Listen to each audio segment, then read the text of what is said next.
Malungkot namang sasalubungin ng mga residenteng nasunugan sa Singalong, Maynila ang Pasko. 2 patay sa sunog na tumagal ng mahigit 2 oras. May news to go si Mav Gonzales. Habang abala sa paghahanda para sa Pasko ang marami, ang mga taga Zapanta Street sa Singalong, Maynila, pilit na lang isinalba ang mga gamit nila matapos masunog ang kanilang mga bahay mag-aalauna ng madaling araw.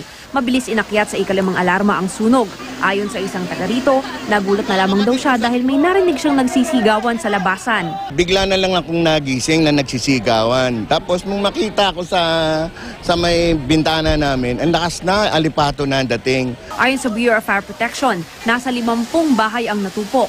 2 naman ang kumpirmadong patay. Kinilala silang sina Rosario Garcia na may edad na raw at di na nakakakita at di na rin nakakalakad. Si Rodolfo Castro naman na kasama niya sa bahay, may polio din at katarata. Sinubukan pa raw silang iligtas ng mga kaanak nila. Nakita namin, umaapoy na yung taas, malaki na talaga yung apoy.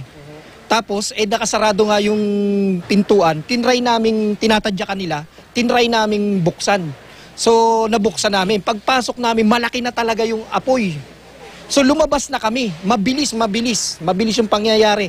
Yung lola ko na-trap sa loob, tsaka yung tsuhing ko. Hindi na lang ako nagkaroon ng pagkakataon silang mailigtas. Ang mga bumbero, nahirapang apulahin ang apoy dahil dikit-dikit ang mga bahay at makipot ang daanan. Kaya tumulong na rin ng mga residente. 4:30 ng madaling araw, nagdeklarang fire out. Inaalam pa ang pinagmula ng sunog.